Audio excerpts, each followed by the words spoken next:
Hello दोस्तों, कैसे आप सभी। स्वागत है आपका एक बार फिर से go to drive YouTube family में। दोस्तों आज की वीडियो में हम बात करेंगे महिंद्रा स्कॉर्पियो एंड एसयूवी के पावरफुल इंजन और माइलेज के बारे में। साथ ही जानेंगे शानदार फीचर्स और इसकी कीमत क्या है, इसका मुकाबला कौन सी गाड़ियों से है और ये अब आपके लिए कितनी डाउन प्राइस में मिल सकती है, सब कुछ जानेंगे विस्तार से और इसका रिव्यू करने जा रहे हैं। कृपया वीडियो को लास्ट तक जरूर देखना। यदि आप वीडियो को पूरा देखोगे तो वाकई में आपके लिए जानकारी काम की साबित होगी।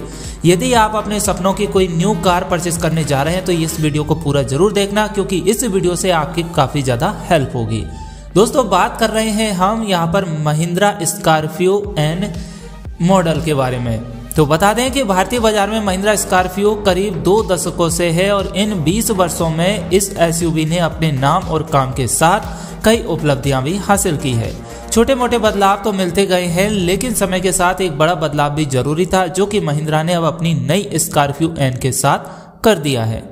नई महिंद्रा स्कॉर्पियो एन पूरी तरह नई गाड़ी है, यानी कि इसके प्लेटफॉर्म और डिजाइन से लेकर फीचर्स और इंजन सब कुछ नया शामिल किया गया है। इस वीडियो में हम आपको महिंद्रा स्कॉर्पियो एन से जुड़ी हर तरह की जानकारी और इसका फीडबैक भी देंगे। आप लास्ट तक बने रहें। साथ ही वीडियो पसंद आए तो इसे लाइक, शेयर, कमेंट और चैनल को सब्सक्राइब जरूर कर लेना, ताकि आपको इसी तरह की और भी जानकारी मिलती रहे। आपके एक लाइक और एक कमेंट और एक शेयर से हमें मोटिवेशन मिलता है, ताकि हम समय समय पर आपको अच्छी अच्छी जानकारियां लाते रहते हैं। दोस्तों बात करें लुक्स और डिजाइन की, तो मैं सबसे पहले आपको यही बता दूं कि महिंद्रा पुरानी स्कॉर्पियो को भी नई स्कॉर्पियो एन के साथ बेचेगी। अब पुरानी स्कॉर्पियो क्लासिक से अगर तुलना करें तो इस गाड़ी की लंबाई बढ़कर 4662 mm और चौड़ाई भी बढ़कर 1917 mm हो गई है, लेकिन ऊंचाई पुरानी स्कॉर्पियो से कम होकर 1857 mm हो गई है। व्हील बेस 2750 mm है, जो कि पहले से ज़्यादा बड़ा है, जो कि अच्छी बात है, क्योंकि इसका नीचे का ग्राउंड क्लियरेंस काफ़ी बेस्ट हो गया है। और यदि हम डिज़ाइन की बात करें तो फ्रंट में आपको महिंद्रा की सिग्नेचर 6 स्लेड ग्रिल के साथ क्रोम इंस्टर्ट्स देखने को मिल जाएंगे, जो कि इसे अब पहले से ज़्यादा प्रीमियम बना रहे हैं। इसके साथ ही अब आपको पूरी तरह एलईडी लाइट्स का सेटअप देखने को मिल जाएगा, यानी कि आपको एलईडी प्रोजेक्ट हेडलैम्प के साथ डीआरएल्स और नीचे भी प्रोजेक्ट फॉग लाइट्स के साथ सी सेट एलईडी डीआरएल्स देखने को मिल जाएंगे। साइड से देखेंगे तो यह वाकई काफ़ी लंबी नज़र आ रही है और यहाँ आपको रेजर कट 18 इंच के अलॉय व्हील्स मिलते हैं, जबकि नीचे वेरिएंट्स में आपको 17 इंच के मिल जाते हैं। प्रीमियम एसयूवी लुक्स पर 4 चांद लगाते हुए दिख रहे हैं। विंडो पर क्रोम लाइन और रूफ सेल्स, रियर में शार्क फिन एंटीना और वर्टिकली शेप्ड वाली LED tail lights Scorpio N का रियर प्रोफाइल खूबसूरत बना रहे हैं। और रियर स्किड प्लेट पूरी तरह एसयूवी का फील दे रही है। इस गाड़ी को आप 7 body colours, deep forest, Napoli black, Everest white, red rage, dazzling, silver royal, gold और ग्रेट कैनियन में खरीद सकते हैं। दोस्तों हम बात करेंगे इंटीरियर और फीचर्स की, तो नई महिंद्रा या फिर न्यू महिंद्रा स्कॉर्पियो एन के इंटीरियर में आते हैं तो यहाँ पर आपको काफ़ी प्रीमियम फील होता है। पूरा कैबिन आपको कॉफ़ी और ब्लैक कलर थीम के साथ देखने को मिलेगा। टच पॉइंट्स जैसे स्टीयरिंग और आर्मरेस्ट की तरफ देखते हैं तो यहाँ इस्तेमाल किया गया प्रीमियम मटेरियल्स काफ़ी ज़्यादा बढ़िया लगेगा। और डैश पैनल पर सॉफ्ट टच लेदर फैब्रिक दिया गया है, जो न्यू स्कॉर्पियो एन को आलीशान लुक देते हैं। क्वालिटी और फिट एंड फिनिश की बात करें तो आपको कुछ पैनल्स पर तो काफ़ी बढ़िया फिट एंड फिनिशिंग दिखाई देगी और सेंटर कंसोल पर कुछ जगह थोड़ी और बेहतर हो सकती थी। न्यू स्कॉर्पियो के अंदर जाना और बाहर आना आसान नहीं है, खासकर बड़ी उम्र के लोगों के लिए, लेकिन फ्रंट सीटों में जाना आसान हो जाता है, क्योंकि आपको ए पिलर पर ग्रैब रेल्स मिल जाते हैं। सिटिंग कंफर्ट की बात करें तो फ्रंट सीटें काफ़ी ज़्यादा आरामदायक है और यहाँ आपको काफ़ी बढ़िया थाई सपोर्ट भी मिल जाता है। पुरानी स्कॉर्पियो की तरह ही इसमें आपको चारों तरफ कमांडिंग व्यू मिल जाता है, जो कि Z8L यानी स्टॉप एंड वेरिएंट में आपको इलेक्ट्रिक पावर्ड सीटें भी मिल जाती है। और यदि इसमें आप स्कॉर्पियो एन का Z8L वेरिएंट लेते हैं तो इस वेरिएंट में आपको भरपूर फीचर्स देखने को मिल जाते हैं, यानी कि 8 इंच का आपको टच स्क्रीन इंफोटेनमेंट सिस्टम मिल जाता है, जो कि वायरलेस एप्पल कारप्ले और एंड्रॉयड ऑटो के साथ में मौजूद है। साथ ही इस कंपोनेंट सिस्टम में या इंफोटेनमेंट सिस्टम में आपको 70 से ज़्यादा कनेक्टेड फीचर्स भी मिल जाते हैं। Electric sunroof, dual zone climate control, leather upholstery, push button start, connected car technology, automatic headlamps, automatic wipers, front और रियर कैमरा और एक वायरलेस फ़ोन चार्जर आपको इसमें मिल जाता है। इतना ही नहीं, ज़बरदस्त म्यूजिक क्वालिटी के लिए इसमें सोनी के 12 स्पीकर्स वाला साउंड सिस्टम और पावर ड्राइवर सीट भी मिल जाती है। हाँ, इन फीचर्स में जो चीज़ ना पसंद आई हो वह फ्रंट और रियर में दिए गए कैमरे की क्वालिटी से लेस होती है। यदि हम आपको 6 सीटर वेरिएंट में कैप्टन सीटें और 7 सीटर में बेंच सीट का विकल्प मिलता है, तो हालांकि कैप्टन सीटें आपको सिर्फ टॉप वेरिएंट में ही मिलेगी और कैप्टन सीटें वाकई काफ़ी ज़्यादा आरामदायक भी है। हालांकि बेंच सीटों में भी आपको कोई दिक्कत नहीं होती, 3 लोग आसानी से बैठ सकते हैं, लेकिन तीनों के लिए वहां 3 पॉइंट सीट बेल्ट नहीं है, जो कि मुझे लगता है कि इस बड़ी सी एसयूवी में देने की जरूरत थी।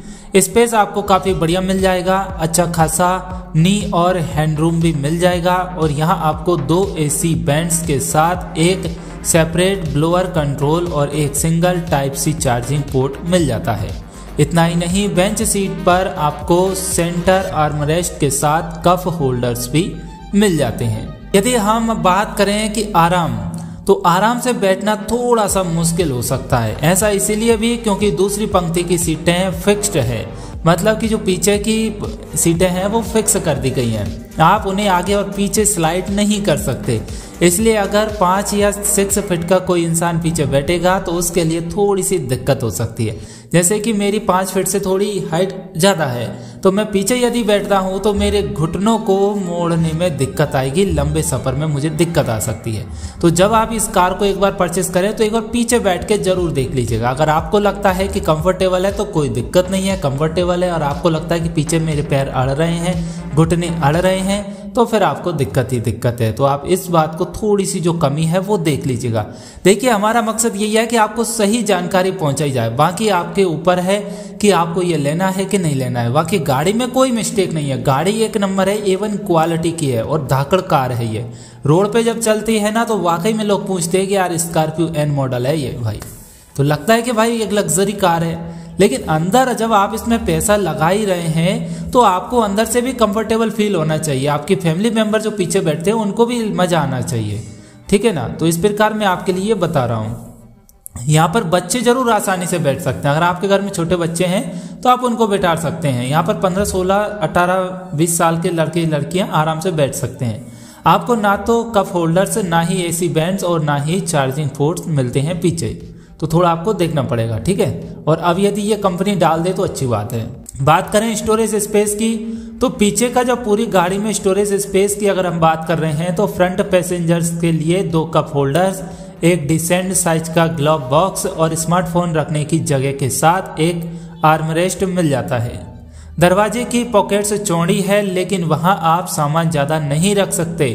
फ्रंट में आप एक पानी की बोतल के अलावा थोड़ा बहुत सामान और रियर में सिर्फ 1 लीटर की ही एक पानी की बोतल रख सकते हैं। तो भैया ठीक है, हमें कहा 2-4 कुंटल या 2-4 लीटर पानी रखना है, एक गेट पे 1 लीटर बहुत है, बाकी का पीछे रखना ही है तो कैंपर रखिएगा गाड़ी में, अच्छी बात है, कोई दिक्कत नहीं है। स्कॉर्पियो N के बूट स्पेस के बारे में बात करें तो यहाँ तीनों सीटों को बिना फोल्ड करे आपको काफ़ी कम बूट स्पेस मिलता है, यानी आप 2 से 3 बैग रख सकते हैं। लेकिन अगर आप तीसरी पंक्ति को फोल्ड कर देते हैं तो आपको काफ़ी अच्छा खास बूट स्पेस मिल जाता है। यदि हम सेफ्टी फीचर्स की बात करें तो सबसे ज़्यादा सेफ्टी फीचर्स की बात आती है, तो सेफ्टी फीचर्स की बात कर रहे हैं तो टॉप यानी जेट 8 और जेट 8L वेरिएंट में आपको 6 एयर बैग्स मिलते हैं। बाकी के निचले 3 वेरिएंट्स में आपको सिर्फ 2 एयर बैग्स मिलते हैं। इसके अलावा इसमें ESP, hill holds, ABS, TPMS, disc brakes और ISO फिक्स दिया गया है, जो कि बहुत ही बेस्ट है। अब इंजन और परफॉर्मेंस की बात करें तो न्यू महिंद्रा स्कॉर्पियो N में पेट्रोल और डीजल दोनों इंजन दिए गए हैं। दोनों इंजन के साथ मैनुअल और ऑटोमेटिक ट्रांसमिशन दिए गए हैं। हमने सिर्फ डीजल इंजन के साथ ऑटोमेटिक ट्रांसमिशन वाला वेरिएंट चला के टेस्ट किया है, जिसमें हमने पहले 4x2 चलाया है। डीजल इंजन में भी 2 पावर देखने को मिलती है, यानी ऊंचे मॉडल में आपको 175 PS की पावर और निचले वेरिएंट में आपको 132 PS की पावर और 300 Nm का टॉर्क देखने को मिलता है। वहीं अगर हम पेट्रोल इंजन की बात करें जो कि हमने अभी तक नहीं चलाया, उसमें आपको 203 PS की पावर देखने को मिल जाती है। हमने सिर्फ ऑटोमेटिक ट्रांसमिशन को चलाकर चेक किया है, तो सिर्फ ऑटोमेटिक ट्रांसमिशन वाली महिंद्रा स्कॉर्पियो एन डीजल की करेंगे। इसका हमने 4x4 वेरिएंट में भी एडवेंचर जोन में चलाया है, जो हमें ऑटोमेटिक ट्रांसमिशन के साथ ही मिला है। पुराने वाले स्कॉर्पियो देखी जाए तो आपको दमदार पावर तो ऑफर कर रही थी, लेकिन इतना ज़्यादा रिफाइंड नहीं था और उसमें कई दिक्कतें देखने को भी मिल रही थी, जैसे कि NVH लेवल्स, स्टीयरिंग इनपुट और बाउंसी सस्पेंशन। लेकिन स्कॉर्पियो एन में वो सभी दिक्कतें दूर हो गई है और जितनी ये देखने में बाहर से अच्छी लगती है उतनी ही कंफर्टेबल अंदर से भी है। सबसे पहले हम इंजन की परफॉर्मेंस की बात करें तो यह डीजल इंजन काफ़ी ज़्यादा रिफाइंड और पावरफुल इंजन लग रहा है। हालांकि जैसा कि पहले बताया कि इंजन आपको स्कॉर्पियो एन के जेट 2 वेरिएंट में 132 PS की पावर देता है। अम्बे वैली की चढ़ाई पर देखा जाए तो इस ऑटोमेटिक ट्रांसमिशन के साथ डीजल इंजन ने भरपूर टॉर्क दिया है। पावर की किसी तरह की कोई कमी महसूस नहीं हुई और ट्रांसमिशन ने भी अपना काम बहुत ही बेहतरीन तरीके से किया है। NVH लेवल्स की बात करें तो अगर आप एक सर्टेन रफ्तार पर हैं तो आपको इंजन की किसी तरह की कोई आवाज़ नहीं आएगी और पुरानी स्कॉर्पियो के मुकाबले तो केबिन भी काफ़ी शांत नज़र आ रहा है और तेज़ RPM पर चलाते हैं तो इंजन का शोर जरूर अंदर आना शुरू हो जाता है, लेकिन पुरानी कार की अपेक्षा इतना नहीं आएगा। न्यू कार एकदम साइलेंट की तरह वर्क करती है। स्टीयरिंग की बात करें तो कंपनी ने इसके स्टीयरिंग को काफ़ी हल्का रखा है, यानी आप इससे 2 टन की गाड़ी को काफ़ी आसानी से मोड़ सकते हैं और स्टीयरिंग का इनपुट भी ज़बरदस्त देखने को मिलता है। धीमी गति पर आप स्टीयरिंग को एक उंगली से भी मोड़ सकते हैं। अगर गाड़ी चलाते समय आपसे स्टीयरिंग छूट गया है तो वहाँ भी गाड़ी इधर उधर भागती नज़र नहीं आएगी। ये इसका सबसे बेस्ट पॉइंट है। राइड क्वालिटी की बात करें तो लेकिन उससे पहले हम आपको बता दें कि कंपनी ने इस गाड़ी के फ्रंट में डबल विस्बॉन सस्पेंशन दिए हैं, लेकिन रियर में आपको पेंटालिक सस्पेंशन मिल जाते हैं जो कि वाट्स लीकेज सिस्टम के साथ आते हैं। इसमें कंपनी ने फ्रीक्वेंसी डिपेंडेंट डैम्पिंग का भी इस्तेमाल किया है जो कि XUV 700 में भी दिया गया है और इसके चलते आपको रोड सरफेस पर बेहतर राइड क्वालिटी देखने को मिल जाती है। 100 या 120 km/h की रफ्तार से ऊपर आप यदि चलाते हैं तो थोड़ा बाउंसिंग जैसा फील तो होता है। हालांकि कम रफ्तार पर आपके सामने छोटे मोटे गड्ढे आ जाते हैं तो आपको किसी तरह की कोई दिक्कत नहीं होती। मतलब कि यदि 100 की स्पीड से कम है तो यदि छोटे मोटे गड्ढे हैं तो आपको पता ही नहीं चलेगा कि गड्ढे हैं भी कि नहीं है, और 100 से जैसे ही ऊपर जाएंगे तो आपको पीछे की सीटों पर गड्ढे थोड़े बहुत महसूस होंगे क्योंकि गाड़ी एक रफ्तार से जाएगी। और बड़े गड्ढे भी आपके सामने आ जाए तो वहाँ आपको झटका थोड़ा बहुत लगेगा, इतना ज़्यादा नहीं लगेगा। न्यू स्कॉर्पियो एन को लेकर कंपनी सीधी सी सेगमेंट और डी सेगमेंट SUV को टारगेट कर रही है और उन्हीं SUVs के मुकाबले बॉडी रोल बहुत ही जबरदस्त देखने को मिलता है, यानी कि तेज रफ्तार पर मोड़ के दौरान आपका शरीर ज़्यादा हिलता डुलता नहीं, आपको पता ही नहीं चलेगा कि मोड़ कब आया और कब चला गया। ऑफ रोडिंग के दौरान कैसी है परफॉर्मेंस? यदि ऑफ रोडिंग में यदि हम देखें तो ऑफ रोडिंग एडवेंचर जोन में जो जाते ही स्कॉर्पियो एन 4X फ्लोर के सामने कई चुनौती भरे रास्ते थे जिनमें गीली मिट्टी के साथ कुछ मुश्किलें भरी इलाके शामिल थे। करीब 57 डिग्री अप्रोच एंगल और 47 डिग्री डिपार्चर एंगल के चलते नई स्कॉर्पियो ने उन सभी चुनौती भरे रास्तों को काफ़ी आसानी से पार किया है। आपको बता दें कि पुरानी स्कॉर्पियो में पहले 4x4 टेक्नोलॉजी मैनुअल ट्रांसमिशन में भी दी गई थी, लेकिन उसे बंद कर दिया गया और अब नई स्कॉर्पियो एन के मैनुअल और ऑटोमेटिक में ये टेक्नोलॉजी शामिल कर दी गई है। ऑफ रोडिंग में आपको 4 drive modes tarmac, snow mud और डेजर्ट दिया जा रहा है। यहाँ हमने सिर्फ इसे मड मोड के साथ 4 व्हील लो पर चलाया, जहाँ इस गाड़ी की परफॉर्मेंस काफ़ी ज़बरदस्त देखने को मिली। ब्रेक ओवर एंगल भी ठीक ठाक मिलता है, जो जाहिर सी बात है कि नई स्कॉर्पियो एन को मुश्किल भरे रास्तों से लेकर जा सकते हैं, इसमें किसी भी तरह का कोई दिक्कत नहीं आएगी। अब यदि आप हमारा फीडबैक लेना चाहते हैं तो ओवरऑल इस गाड़ी के बारे में स्कॉर्पियो एन का जो न्यू मॉडल लॉन्च हुआ है, ये मॉडल हमारे लिए काफ़ी ज़्यादा बेस्ट लगा है। इसको हर तरीके से हमने टेस्ट कर लिया, इसमें किसी भी तरह की कोई दिक्कत नहीं है।